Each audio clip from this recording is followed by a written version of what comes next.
Tras varios meses vivindo na antiga escola unitaria do Camiño Ancho, o Nigeria veuse obrigado a abandonar as instalacións a petición do propio goberno local. A decisión veu motivada polo roubo de diverso material de obra do concello, ademais do incumprimento do plan de traballo establecido por servizos sociais. Pero nós o que fixemos simplemente foi aplicar a normativa na que creemos, ademais, de axudar as persoas que están en situación de vulnerabilidade, independentemente de cal sexa o seu historial previo. E neste caso fixemos, non foi quen de cumprir, non solamente con ese aspecto, sino que incumpriu outros, e o que fixemos foi retirarlle pois, ese dereito a utilizar a vivenda do Camiño Ancho, que seguiremos acabando de montar, digamos, e de poñer nas condicións perfectas para que funcione desta forma, con vivenda de emerxencia social para casos que poden xurdir, como xa pasaron no pasado, casos semellantes a este, e casos, como xa temos comentado, violencia de xénero, non? Pois unha persona que chega que non acaba de facer a denuncia contra a súa parella, non ten onde tal, pois buscarlle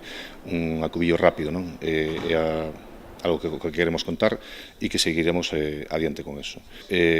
Non é extraño que se den estas situacións, cando estás asegurando unha persoa deste tipo, pois é probable que recaian en certa problemática e pasen en todos os concellos do mundo e en todas as entidades que se dedican a axudar a este tipo de persoas. Precisamente por eso están en esa situación, a veces non, que requiren a nosa axuda. A expulsión do Nigeria pon fin á polémica xerada no seu día por esta decisión. Os grupos da oposición, principalmente o Partido Popular, criticaron duramente a actitude do Executivo por ceder unha vivenda a un delincuente habitual, sen un regulamento ou uns criterios obxectivos que o xustificaran. O desencontro foi tal que os populares mesmo chegaron a levar a pleno a reprobación do alcalde e tamén do concelleiro de Servizos Sociais.